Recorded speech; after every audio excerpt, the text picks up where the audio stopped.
Hi, everyone. Thank you so much for joining us today with another installment of our industry review series. Today, we're going to be tackling nonprofits, which I know there's lots to be said about them. So, Shawn, if you want to just kick us off and talk about some of the main pain points that you've seen nonprofits dealing with this year, 2023. Yeah. I mean, I'd be remiss if, when we talk about nonprofits, if we don't first start with a conversation of which kind of nonprofit, Yep. right? We've talked about this before. I think we've had this conversation where of all of the industries that we work with, nonprofit is by far the most diverse. Yes. Oh, yeah. It's all over the place. You never know. You know, What you're gonna get. literally. And even after we do a scope and we talk to them 3 times and we put together a statement of work and then we go and we're like, okay, so what do you guys really do? Whoa, what is that? Like, Yeah. you make portable toilets in Madagascar. What? Where did that come from? We've seen it all, literally, and that's what's so cool and so interesting, I think, for a lot of people that are in the nonprofit industry. But I think that's the first thing I would say is, the difference between health and human services or a community foundation or there's so many different kinds of nonprofits that you sort of have to go into the conversation with an understanding of who we're talking to, Yeah. right? So I think for 2023, right? 2023. I do think that we're seeing probably an uptick in the number of nonprofits that are willing to invest in software. You've covered a lot of the acquisitions that Blackbaud and other firms have made in the nonprofit industry in the ERP Minute, which is great. And so you see a lot of little things, kind of crowdsourced software or funding software, donation software that sort of sits on the website.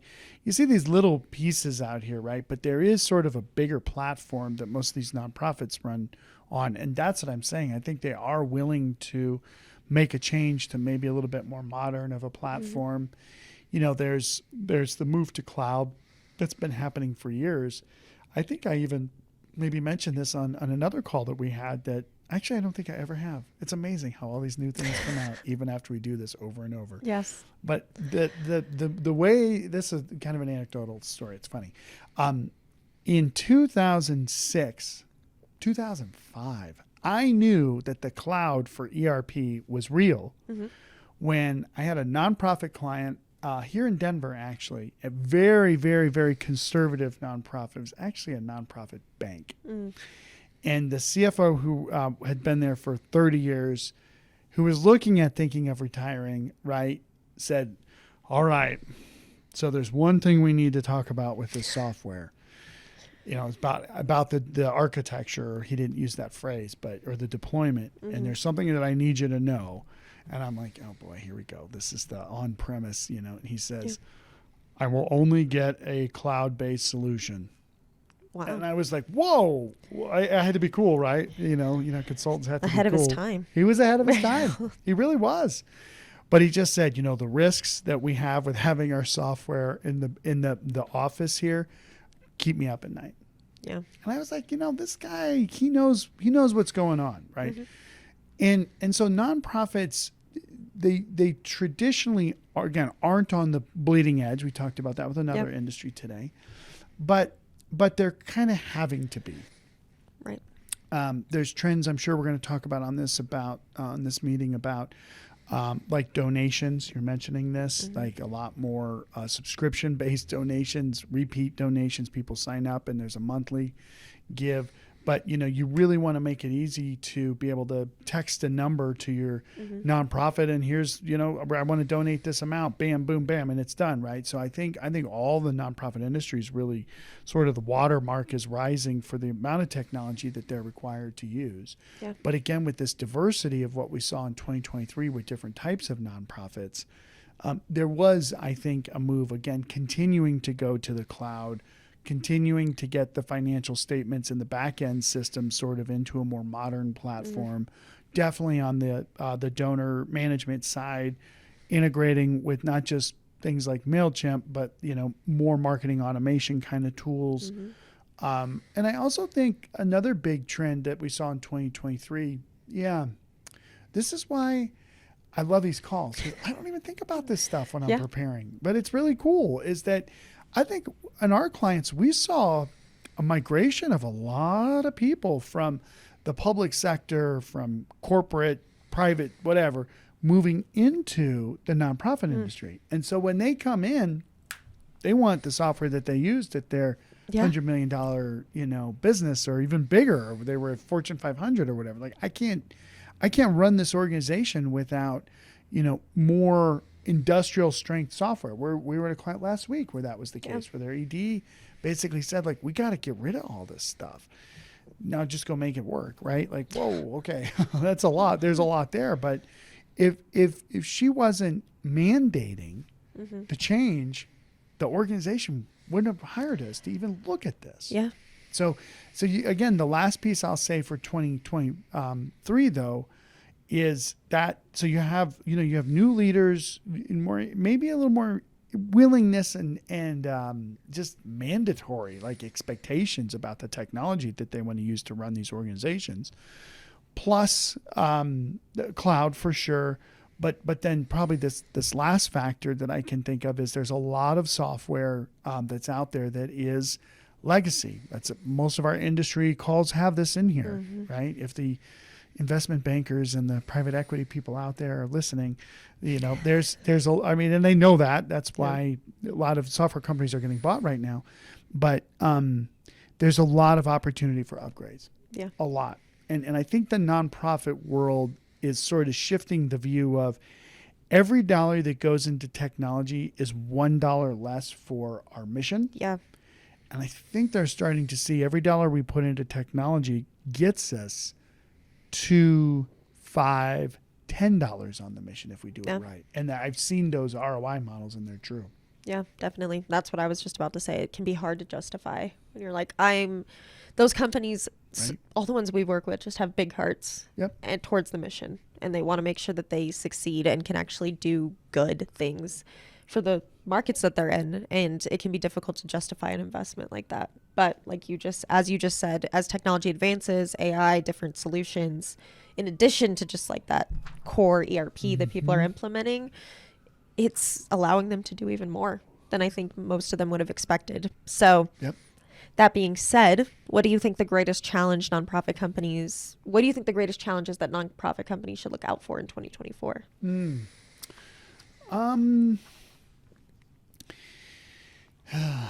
There are a couple gorillas in the market in the ERP space for nonprofits. Yeah. And it's so easy when there is a technology shift and you want to go to cloud or AI or some of these other things that are come out to just go to your vendor and say, what's your latest version? Okay, I'll take it, right? Yeah. I think that's dangerous in the nonprofit space. I'm just going to say it. That's why you can tell I'm kind of hesitating. I think you got to do your research. I think you have to look at what other solutions are out there. Fortunately or unfortunately, there's also a lot of best of breed solutions. So we were, again, talking to a client recently and they said, oh yeah, we just want one platform to do development, grants, and basically sort of financials with purchasing, et cetera, et cetera. And I just said, no, you don't want that. Like it's not going to work for you. You have pretty advanced requirements in the donor management area and development. And the pure financials that you also have high demands for, those are two different apps. They're solving two different problems. Okay, well, as long as they integrate, sure. So I think in 2024, the challenge for the nonprofit sponsor of a new ERP project just gets higher and higher and bigger and bigger and bigger and harder. Yeah. Because there are a lot of solutions in the market. A lot of the incumbents who've been around, they're trying to keep up, but they're not. So then that forces a change. And then you have to go do the research and see what's out there. And you're not going to find a lot of all-in-one solutions in this industry. They're just not there. And the ones that are, like I said, sort of the incumbents they're not really even all-in-one. Their stuff doesn't talk. We'll just use that phrase. It's hard for me to say that. They don't integrate together, right? But it's just, I think it's going to be challenging to sort of, again, tie to Here's what we really need. Here's the business benefit. Here's how it's going to help the mission. Then say, okay, let's go look at the software. Now let's look at the right solutions and understand what's the difference between Salesforce and Bloomerang for donor management, right? Yeah. And it's real easy to just say, oh, these other organizations do this, so we'll just do that, right? Yeah. And most of the software solutions, I think most nonprofits know this, they do offer like nonprofit discounts. They're pretty significant. Mm-hmm. So you definitely take advantage of those, but that's not the only reason why you should take advantage of them. Yeah. So those solutions are pretty complex too. You know, Salesforce implementations are not easy. Actually, Natalie, who works with us, her dad works for a nonprofit. They were implementing Salesforce a couple years ago, I think it was. Mm-hmm. And it's tough. It's just tough. Yeah. So the challenge is really, again, focusing on what you really need. Where's the business benefit going to be? And I mean business. I mean Mm-hmm. ROI, like we're going to be able to, you know, service 10,000 more people over the next 5 years if we do this technology solution, right? Yeah. So getting that quantified is important. And then really differentiating the solutions in the market so you can tie again back to what you need to what they can actually do.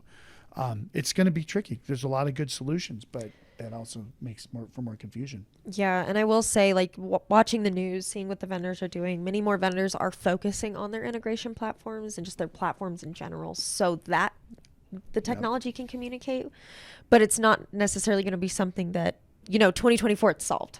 Now I can do that with whatever application right. I'm on, or now we're all talking to each other. But it is something to look out for and be hopeful for these companies. For those of you tackling it in 2024, though, definitely don't think too much about the integrations. You need to look at these other platforms. But in the future, I'm hopeful for that. I think you're right. Yeah, So- yeah. And then that being said, what are some of the new tools that vendors have really been creating or working towards that nonprofit businesses will be able to utilize in 2024?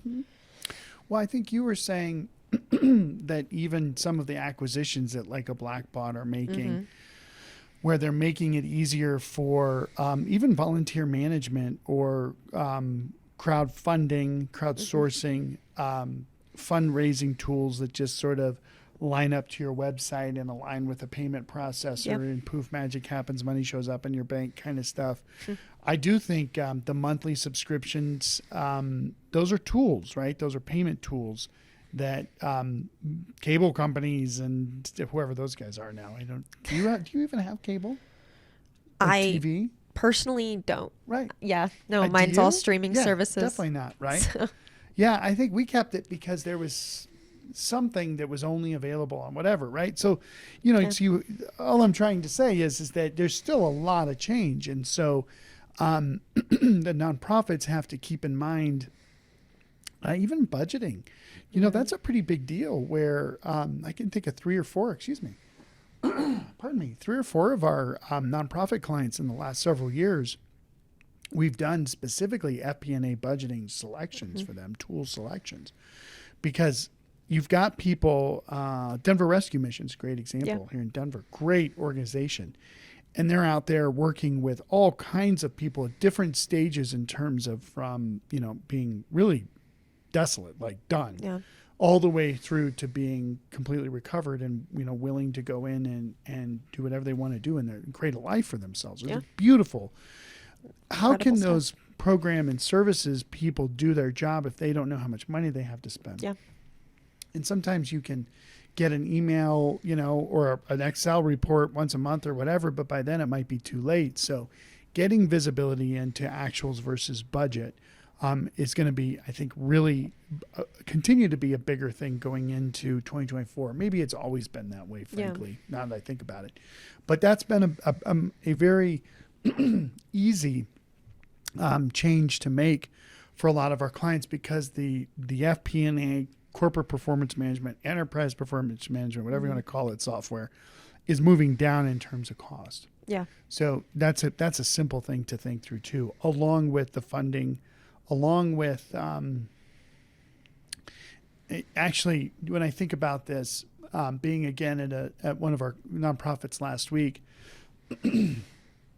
I was shocked at the amount of software that they had. Really. I mean, big time. It's a $50 million organization. So it's good size, for a nonprofit. And if I think about our other $50 million organizations or for-profit, this nonprofit probably had 4 times more software. Wow. Because it's a very, very diverse, they offer very diverse services around human services. And each of those services has an app for that. There's an app for that. There's an app for the school. There's an app for the development. There's an app for the drug disbursement. There's an app for scheduling people. There's an app. Your head just kind of blows after a while. Like, whoa. Oh, yeah. So we have to kind of figure out where's the opportunity to rationalize these applications, reduce what we can. But a lot of it, you just can't. There's some specific software they have for billing for Medicaid services. Okay, there's like 2 apps that do that for the particular state that they're in. Actually, there was only one. There was only one app that handles the specific stuff that they need. So they got to use it. So I really think the challenge is, especially because I think a lot of the personnel in a nonprofit are pretty savvy and they want to automate where they can because they're wicked super busy. Like last week, they're like, okay, so we could either create these reports and do all these analytics and everything, but sometimes the people in our group have to go to the hospital because certain things happen. And I'm like, oh, well, how frequently? Well, once a week. Well, who takes them? Well, I do. This is like the executive director or the leads because everybody else is busy doing. They have to care for the rest of the people. Who's available? Who's available, right? So that's why it's so easy to go to the market, get a simple app, especially if they're less expensive.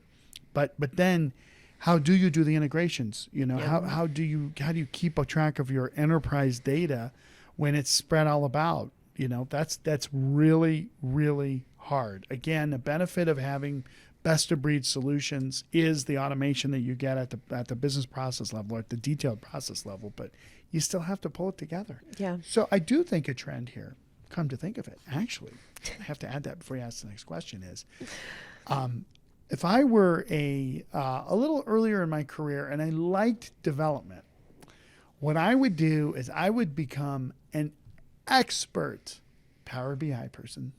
Wow. Yeah. I really would. That's funny. Here's a little nugget. Whoever's listening to this call this long, as usual, here's the nuggets. Somebody that I know did a project with a wide swath. How should I say this? So there's an organization that we actually help out with a little bit where we go to guest calls, and you know who I'm talking about. Yes. And what they do is they can do surveys of like thousands and thousands of people very quickly because they've got really close communication lines with a lot of experts in a lot of different businesses. And they did sort of an informal survey of power, sort of automation, business process automation, RPA, robotic process automation, kind of tools, like even not really AI, maybe a little machine language stuff, but like that kind of software. Yeah. Does that make sense? Yes. And so they send this out and say, who do you use the most of? The answers came back and 90% said Power BI. Microsoft. Power BI. Yep. And the Power Automate. That's exactly right. They said funny. Power BI because analytics was a part of it. And they got it already. Yeah. So now people are actually using it. It's part of Office 365. And so I do think there will be more analytics, reporting, KPI, and even more like, getting into AI functionality that can sit on these reporting and analytics tools. And I really mean that because you're consolidating this information together. So that's why I say if I probably wouldn't have done that anyway. I tried to do like development. I'm not a developer, but I had to develop in COBOL, which I mean that's like anyway. There's a whole slew of other languages. I was at Target getting gifts for these. We adopted 7 families for Christmas. It was crazy. I never should have done, but we did it and it was okay. But I was at Target checking stuff out and the guy says, "Oh, is this all for your grandkids?" And you're like, thank you. I was like, I'm not that old, but maybe I am because I don't have grandkids. But I've developed in COBOL, Fortran, all this other stuff. Yeah. What I'm trying to say is again, Power BI and that the Power Automate platform. It's available. It's pretty straightforward. I think we're going to see a lot more innovative solutions around that for nonprofit. Whew. That was a long way to get there, wasn't it? Yeah, but I get what you're saying. It definitely made sense. Good. So, and then just kind of to wrap this up, because I think we've touched on pretty much everything, all the important stuff. What are the major ERP reminders for nonprofit companies before jumpstarting the new year? I think that you should lower your expectations. I hate to say that, but out of the same side of my mouth, I say, but expect a lot of real business benefit. Mm-hmm. It is definitely there. The benefit is there to be had with ERP, with other enterprise solutions, but you just have to be super, super cognizant of what you're really getting into. Yeah. I can't say that enough. Because your space in nonprofit is so complex because your models, your business processes vary from, if you think about, just some of the larger ones in the United States, even of the United Way to Girl Scouts to Delta, right? We talked to them at one point, or some fraternities, sororities are nonprofits to non-government organizations. RMI is a client of ours, right? Doing a lot of energy research projects throughout the world. Everybody's so different. Yeah. So you really have to focus on your functional needs. Of course, there's always financials, there's restricted funds and those kinds of things that nonprofits need for sure. But then, you look at donor management. That's a little bit different by these different segments. You look at grants management. Well, wait, grants management. Is that grants in or grants out? Well, do we get grants or do we give grants or do we do both? Yeah, we might do both. We've had that. Foundations have their own set of requirements that they have to do with the financial reporting, donor advised funds, and all that kind of stuff. Mm-hmm. And there's just a lot of solutions out there. I think there's a lot of software that is written for that micro vertical portion of what you do, for sure. But you also have to make sure of viability and long-term capability when you do go to a vendor. Don't just go get the software because you're at a conference and your colleague said, this is what I used and it worked. You actually do have to dig down and look at some of those factors because your colleague, their organization may do a little bit of what you do, but you do something totally different. Yep. So please really look at that. I mean, you can always call us for real. And we love even just advising nonprofits just pro bono, right? If it's a big project, we're going to bill you for it because there's a lot of work. But if there's just a little bit of like this or that, please give us a call because we just don't want you to go down the wrong path and make the wrong decision. Yeah, definitely. Well, thank you so much, Shawn. This was informative as always, and I hope everybody else got as much out of it as I feel like I did. Good. For real? Yeah, for real. I'm being honest. Yeah. Please be. I'm serious because if we need I'm to always get more, honest with you. If we need to dig in more, I want the value to be there. Yeah, I really do appreciate everybody joining these and you guys putting these together because it's. God, I really do sound like some old guy. I don't know what the deal is. Maybe I am. No, but there's so many things we see, and there's so many mistakes that people make, and then they call us later. And one more anecdote that I think is interesting. We had a nonprofit call us recently who said, "Oh my gosh, our software vendor they changed our contract, and they want to charge us $50,000 more for the same contract, or even $100,000 more, and we don't know what to do." And I don't think they were on the wrong platform. So we ask, oh, is it working? Is it doing? Oh, yeah, it's great. Oh, okay. Well, has it really benefited your organization? Well, yeah, we probably saved a couple of headcount because of it. Yeah.